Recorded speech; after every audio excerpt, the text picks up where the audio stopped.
Assalamualaikum warahmatullahi wabarakatuh. Nama saya Dian Setiarini dengan NIM C350 12 11 011.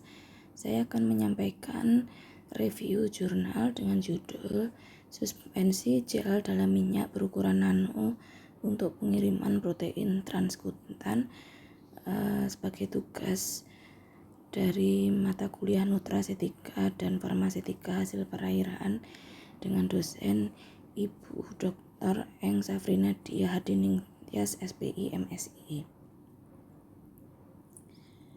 Protein memiliki potensi tinggi untuk pengobatan berbagai penyakit karena memiliki serangkaian fungsi terapeutik yang kompleks, mengganggu proses biologis normal dan sering ditoleransi dengan baik dan memiliki imunogenisitas rendah. Namun pengiriman protein ke situs target, terutama dengan pengiriman transdermal, tetap menjadi tantangan besar. Pengiriman transdermal adalah cara non-invasif untuk pemberian protein yang dapat digunakan untuk melewati efek lintas pertama dari variabel melalui rute oral dan menghindari rasa sakit dan efek samping yang terkait dengan suntikan. Tantangan utama dalam pengiriman transdermal adalah penghalang hidrofobik kulit, lapisan stratum corneum yang terdiri dari korneosit tertanam dalam matriks lipid yang sangat terorganisir seperti kolesterol, seramid, dan asam lemak bebas. Hanya molekul berukuran relatif kecil dengan berat molekul kurang dari 500 Da yang menembus kulit utuh melalui pengiriman pasif. Ukuran molekul besar dan sifat hidrofilik protein tidak mudah meresap ke dalam kulit. Beberapa pendekatan dan sistem pengiriman telah diselidiki dan digunakan untuk mengatasi penghalang lapisan SC untuk mencapai permeabilitas kulit yang lebih tinggi. Karena hidrofobik SC, sistem pengiriman berbasis minyak memiliki kemampuan untuk meningkatkan permeabilitas molekul yang larut dalam air ke dalam kulit, seperti mikroemulsi air dalam minyak, misel terbalik, dan nanodispersi padat dalam minyak. Formulasi berbasis minyak baru untuk pengiriman protein diusulkan, yaitu nanosuspension gel in oil. Nanosuspension adalah suspensi minyak hidrogel berukuran nano yang dilapisi dengan surfaktan hidrofobik. Hidrogel dibentuk dengan gelatin di mana obat protein terperangkap. Karena hidrogel berbasis gelatin mengandung sejumlah besar air, obat protein yang dienkapsulasi dapat dilindungi dari lingkungan non-air, dan juga pelepasan obat dapat dikontrol dengan mengubah struktur gel sebagai respon terhadap rangsangan lingkungan. Gelatin adalah polimer hidrofilik alami yang berasal dari hidrolisis kolagen dan merupakan polimer transsensitif dengan transisi sel gel yang dapat dibalik. Polimer alami ini sangat biokompatibel, biodegradabel, non-imunogenitas, dan biomaterial murah. Banyak digunakan dalam aplikasi farmasi dan medis, seperti stabilizer dalam vaksin campak, gondok, rubella, encephalitis Jepang, rabies, difteri, dan toksin tetanus. Tujuan dari penelitian ini adalah membuat nanosuspensi gel in oil yang syarat dengan picocyanin sebagai model obat protein dan mengevaluasi integritas fungsional dan permeabilitas kulitnya.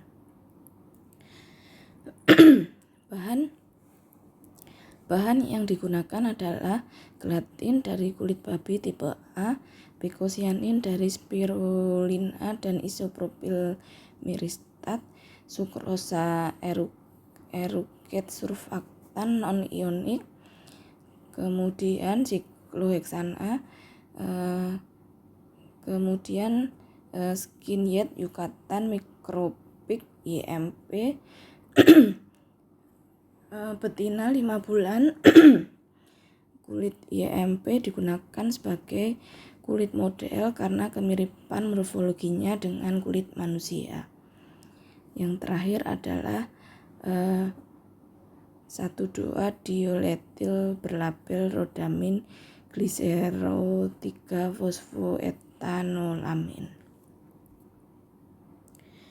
Persiapan nano suspension gel in oil yaitu protein campuran dari total 5% berat dilarutkan dalam air pada suhu 37 derajat Celcius.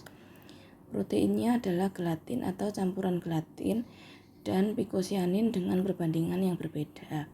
Sukrosa erukat dalam sikloheksana dan 2 ml larutan protein dicampur menggunakan ultrasonikator selama 5 menit dalam penangas es untuk membentuk emulsi air dalam minyak.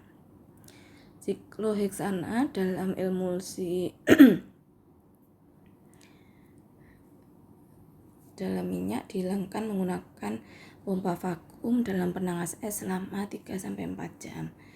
Bahan kental yang dihasilkan digunakan sebagai kompleks gelatin surfaktan.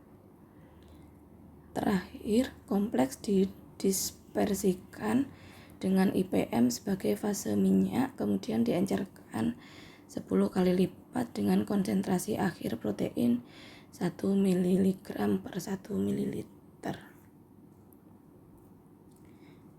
Analisis yang dilihat adalah parameter sebagai berikut. Ukuran partikel dan kadar air nanosuspensi gel in oil.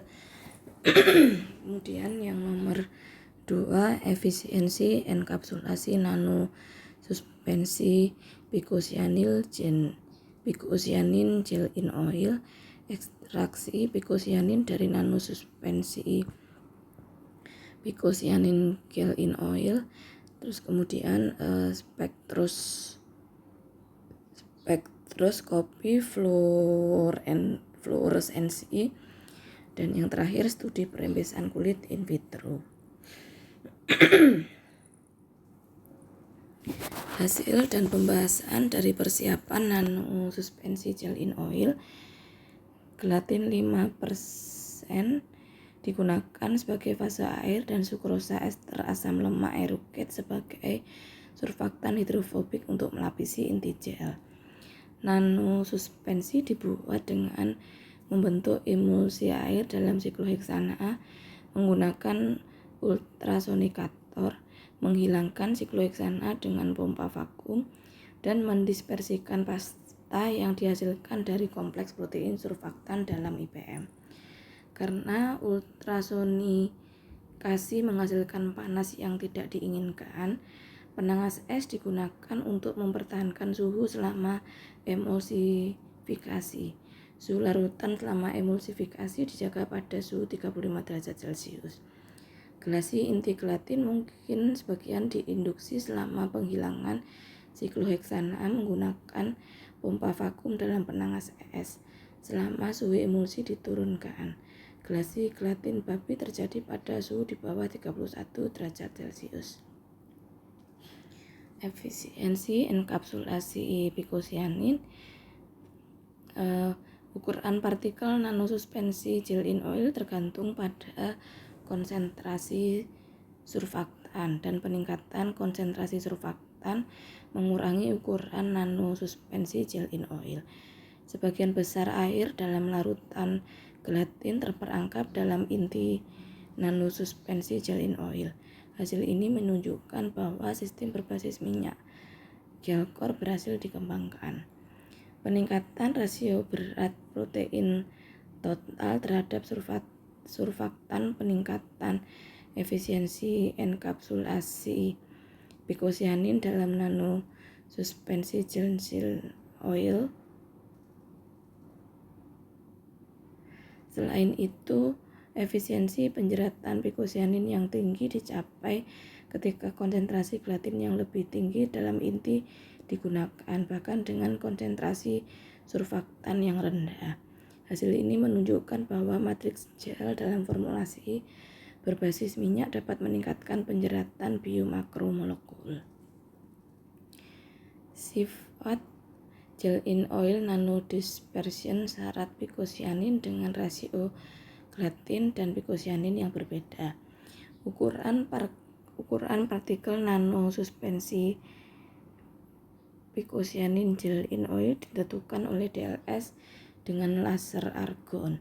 Komposisi gelatin dan PCI dalam inti mempengaruhi ukuran rata-rata nanosuspensi pikocyanin gel in oil, di mana ukuran partikel nanosuspensi pikocyanin gel in oil menurun ketika konsentrasi gelatin menurun. Spektrum fluoresensi pikocyanin. Penurunan intensitas fluoresensi pikocyanin menunjukkan perubahan konformasi pikocyanin. Hilangnya fluoresensi pikocyanin dapat berkorelasi dengan terungkapnya pikocyanin. Intensitas fluoresensi nanosuspensi pikocyanin gel in oil menurun ketika konsentrasi gelatin dalam inti menurun. Pelestarian struktur pikocyanin dalam nanosuspensi gel in oil tergantung pada kemampuan penyerapan air dari gelatin. Kandungan air dari sistem inti cangkang sangat penting untuk mempertahankan struktur asli protein. Kemudian pengaruh rasio gelatin terhadap pikocyanin dalam nanosuspensi gel in oil terhadap kadar air. Konsentrasi gelatin dan rasio protein terhadap surfaktan mempengaruhi kadar pikocyanin gel in oil nanosuspensi. Penurunan konsentrasi gelatin dan konsentrasi surfaktan menurunkan kadar air nanosuspensi gel in oil. Hasil ini menunjukkan bahwa kandungan gelatin mempengaruhi kemampuan penyerapan air hidrogel dan surfaktan hidrofobik pada permukaan hidrogel gelatin, dapat menghambat penguapan air selama penghilangan sikloheksana dari emulsi menggunakan pompa vakum. Jaringan polimer gelatin dapat menyerap air melalui ikatan hidrogen yang terbentuk antara molekul air dengan asam karboksilat dan gugus amino. Kemudian studi permeasi kulit in vitro. Nanosuspensi pikocyanin gel in oil memiliki intensitas fluoresen yang lebih kuat pada lapisan SC dibandingkan dengan larutan berair pikocyanin yang menyiratkan bahwa enkapsulasi protein ke dalam sistem pengiriman berbasis minyak dapat mendorong perembesan protein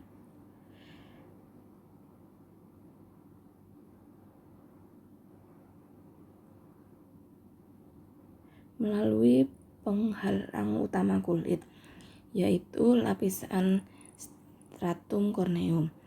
Penetrasi pikocyanin tertinggi diamati ketika nanosuspensi gel in oil terbentuk dengan rasio berat protein total terhadap ER290 1:2, di mana intensitas fluoresensi kuat dari permukaan kulit ke lapisan kulit dalam diamati. Sebaiknya fluoresensi merah pikocyanin tidak terdeteksi pada lapisan epidermis kulit ketika diobati dengan nanosuspensi pikocyanin gel in oil dengan rasio protein total terhadap ER290 adalah 1:10.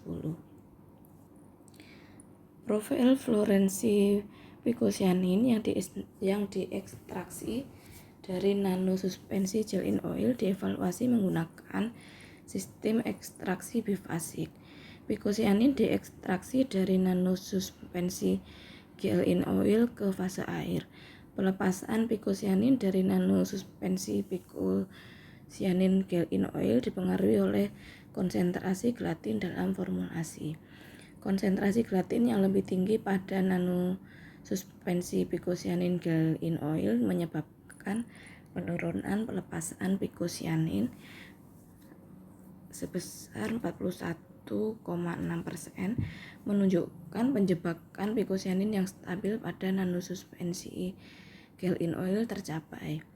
Matriks gelatin mungkin dapat melindungi konformasi biomakromolekul seperti picocyanin dalam formulasi berbasis minyak. Sedangkan perubahan konsentrasi gelatin mungkin telah mengontrol pelepasan protein dari formulasi. Gelatin dikenal sebagai molekul amfifilik yang dapat melindungi protein dari kerusakan pada antarmuka minyak air selama emulsifikasi. Profil fluoresensi picocyanin. Fluoresensi merah yang terkait dengan rodamin diamati pada permukaan kulit dan di dalam lapisan SC kulit. Di sisi lain, fluoresensi hijau gelatin diamati hanya di wilayah yang lebih dalam di lapisan epidermis. Hal ini menunjukkan bahwa surfaktan hidrofobik dapat dipisahkan dari protein pada titik antara SC dan lapisan epidermis. Secara keseluruhan, temuan ini menunjukkan potensi nanosuspensi gel in oil untuk pengiriman protein transkutan. Intensitas fluoresensi piksel PC pada bagian kulit yang dirawat dengan nanosuspensi PCG1 menunjukkan peningkatan 34,5 kali lipat dibandingkan dengan bagian kulit yang dirawat dengan larutan PC berair. Sedangkan nanosuspensi PC gel in oil dengan konsentrasi surfaktan yang lebih tinggi menunjukkan intensitas fluorescence yang sedikit lebih rendah daripada nanosuspensi picocyanin. 1:2. Hasil ini menunjukkan bahwa konsentrasi surfaktan pada formulasi berbasis minyak mempengaruhi difusi protein ke lapisan kulit dalam. Rendahnya difusi picocyanin ke dalam lapisan kulit dalam yang diamati ketika picocyanin diformulasikan dengan surfaktan konsentrasi tinggi mungkin karena lapisan protein yang lebih lambat dari kompleks protein surfaktan. Nanosuspensi picocyanin gel in oil dikirim dari picocyanin melalui jalur antar sel. Penggunaan IPM sebagai vesikel minyak nanosuspensi gel in oil dapat mendorong penetrasi picocyanin melalui jalur interseluler karena IPM mampu mengganggu tatanan lipid dan meningkatkan fluiditas lapisan SC. Matriks gelatin yang dilapisi dengan surfaktan hidrofobik dapat menembus ke dalam lapisan lipid SC melalui jalur interseluler karena adanya PHT sebagai fase minyak. Setelah melintasi lapisan SC, protein akan dilepaskan dari nanosuspensi gel in oil dan berdifusi ke dalam lapisan epidermis atau dermis. Sedangkan surfaktan hidrofobik pada nanosuspensi gel in oil mungkin terletak di antarmuka antara SC dan epidermis. Kesimpulan dari penelitian ini adalah sistem pengiriman berbasis minyak baru untuk pengiriman protein transkutan telah dikembangkan. Ukuran protein nanosuspensi gel in oil berada dalam kisaran ukuran nano dengan efisiensi jebakan yang tinggi pada protein target picocyanin. Studi spektroskopi menunjukkan bahwa nanosuspensi gel in oil mungkin dapat mempertahankan bentuk aktif picocyanin dalam fase minyak.